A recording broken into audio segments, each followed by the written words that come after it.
Hello, welcome to the Villages, Florida. My name is David. I'm a realtor with Florida Realty Investments, and every week we take an in depth look at the real estate market here in Central Florida, focusing specifically on the villages.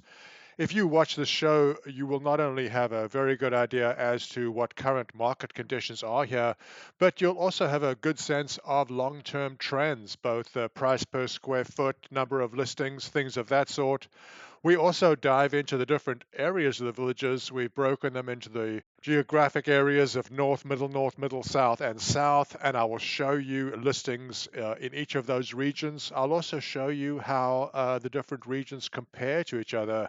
Are the larger homes in a certain area or the more expensive homes, for example? Couple of things to note.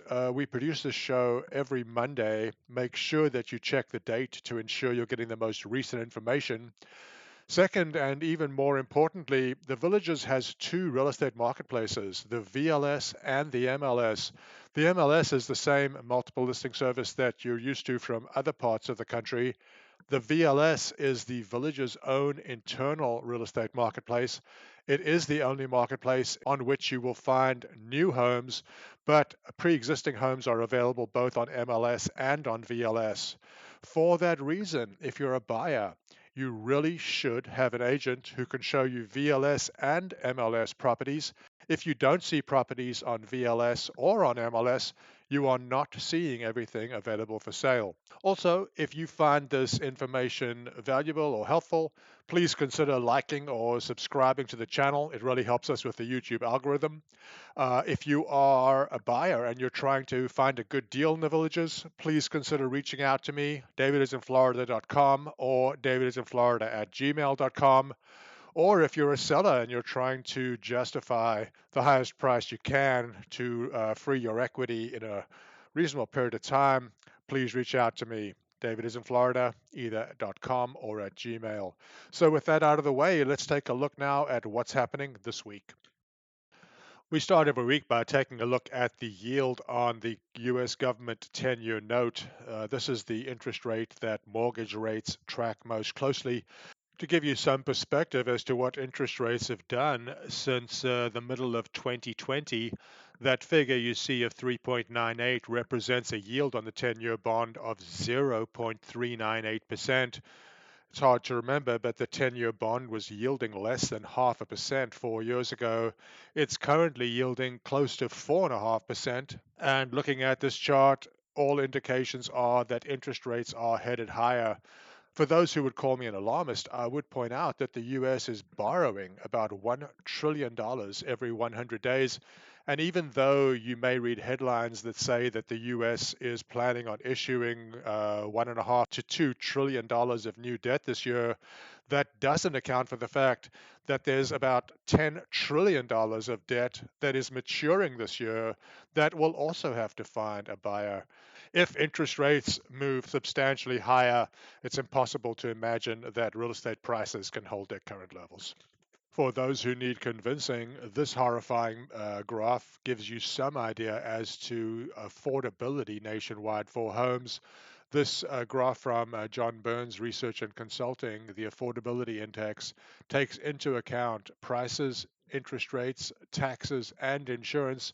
And you can see that prices on an affordability basis are worse than they've been since the 1980s. So we're going to start by zooming in on the villages. For those who aren't sure of its location, you can see that we're about an hour north of Orlando. The map we're looking at is showing us all active listings currently in the villages MLS system. Every dot represents an active listing. The size of the dot represents the size of the home, and the color of the dot represents its price per square foot. And we're going to zoom in on the Lake Sumter area. And you're looking at, as I said, price per square foot and size. And we can compare it to this map, which shows us the same properties, but this time we're looking at the size of the home and the price. Obviously, using data in this way, you can narrow in your focus on properties that are of most interest to you. So let's start by getting a long-term perspective on the number of listings here in the villages. This week there are 468 active listings. Last week there were 464. Last year, the same week, there were only 335. Prices for listings in the villages currently range from 144,009, which was originally 174,900, to 1,349,999, which is the same price it was originally listed at. It's worth noting that the most expensive home last week was 2,395,000. That went pending over the last 7 days, and I'll discuss that when I talk about pending home sales. This is a long-term graph of the median listing price per square foot for all MLS listings here in the villages. Currently 260.91 a foot, up from the 259.82 of last week, but very little change from the 261.73 of the same week a year ago. It's going on a year and a half now with very little price movement up or down here in the villages. So now let's graphically take a look at the different regions of the villages, give you some sense of how I've broken them down. This first map shows you all active listings here in the villages. Once again, the size of the circle is the size of the home, and the color of the circle represents its price per square foot. So this is the entirety of the villages. This is the area that I'm calling the north, which is everything that is south of Highway 42 and north of Highway 466. This is the area that I'm calling the mid-north, which is everything south of 466 and north of 466A.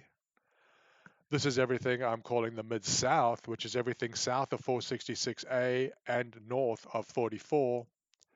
And this is the area that I'm calling the south, which is everything south of 44. We're going to look at data comparing the differences between these different regions of the villages. You'll get a good idea as to where the activity is and what prices you might find in the different regions. Now let's look at some of the details on the different regions. First, we'll start with all active MLS listings. This week, 468. You can see the smallest, median, and largest home, the least expensive, median priced, and most expensive home, and the least, median, and most expensive price per square foot. At the bottom of the graph, you can see the distribution, how many listings there are at each price. And on the bottom right, you can see the same information, which is the number of listings available at each size. So now that we've taken a look at the villages as a whole, let's take a look at the north. These are the active listings currently on the MLS in the area I'm calling north. This is the most active area in the villages in terms of listings. 216 listings currently. Least expensive home, 145,000. Most expensive, just over a million. Price per square foot ranging from 123 to 448, and homes ranging in size from 768 square feet to almost 3,000 square feet. Now let's take a look at the mid-north. Here you can see that there are substantially fewer listings. Number of homes 145, smallest 875 square feet, and the largest 4,200 square feet. Price per square foot in the mid-north ranges from $189 a square foot to $430, and the least expensive home there is $255,000. The most expensive $1,350,000. Here's the mid-south. 47 active listings currently. Price per square foot ranging from 210 per square foot to 548. Price for the homes ranging from 288,000 to $1,000,001. And this is the area that I'm calling the South, which surprisingly has more listings now than the Mid-South. 60 active listings ranging in price from 245,000 to $1,250,000. Price per square foot ranging from 230 to 608. And the sizes of homes being offered in the South range from 959 square feet to 2,654 square feet. One more look at listings. Here you can see the listings broken down into price buckets, 100,000 to 200,000. There are 16 properties, all of which are available in the north. In the most active price segment, the $300,000 to $400,000 range, 125 properties in the middle north, 18 in the middle south, 215 in the north, and 36 in the south. Here we come to a graph that we think is particularly interesting. We're keeping track of how many new listings and homes going pending affect the market every week. Last week, 39 new listings and 35 homes going pending. Previous week, 31 new listings and 26 homes going pending.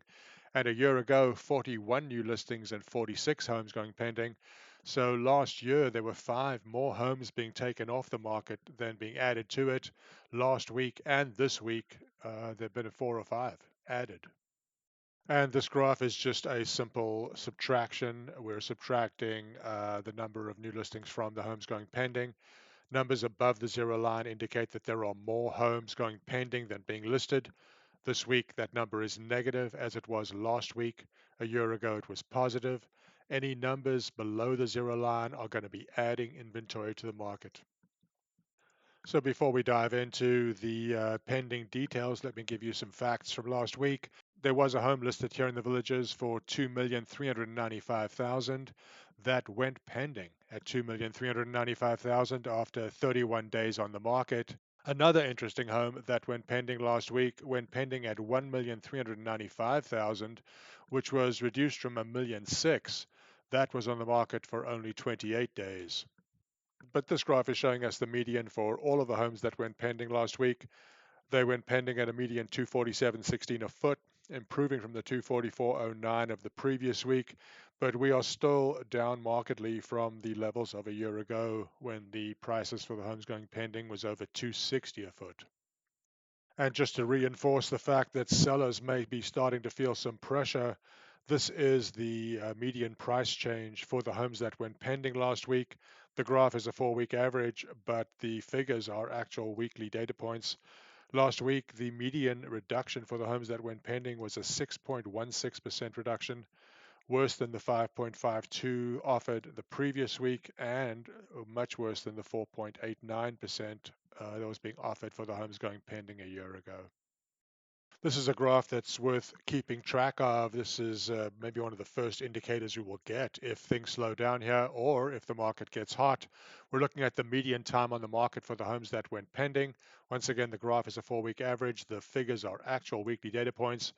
Last week, the homes that went pending had been on the market a median 42 days, almost twice as long as the homes that went pending the week before, and almost twice as long as the homes that went pending a year before. Now let's look at the homes that sold and closed last week. They numbered 41, slightly improved from the 40 of the week before, and twice as many as the 25 that closed the same week a year ago.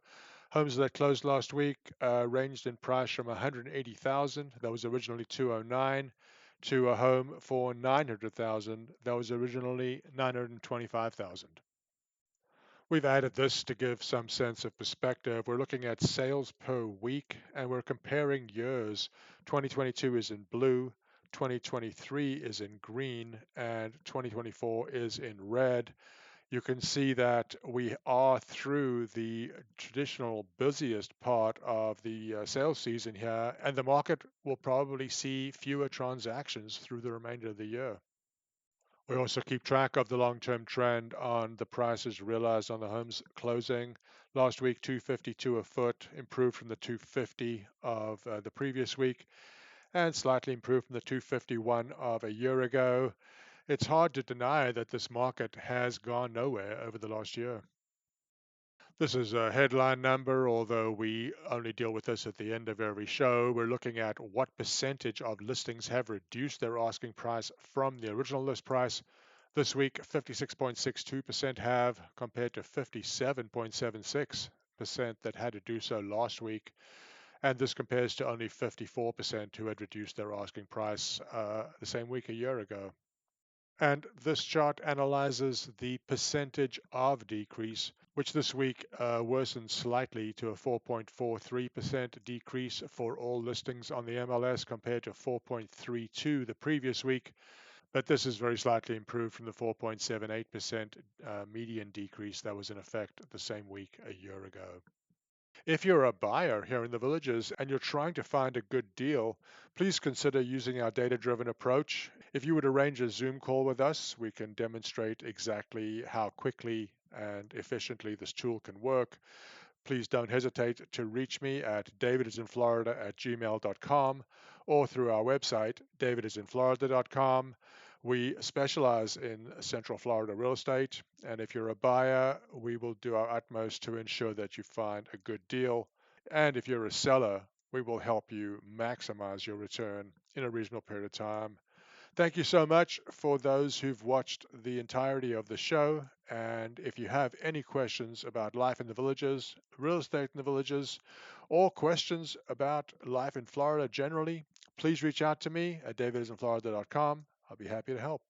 Hope to hear from you. Take care.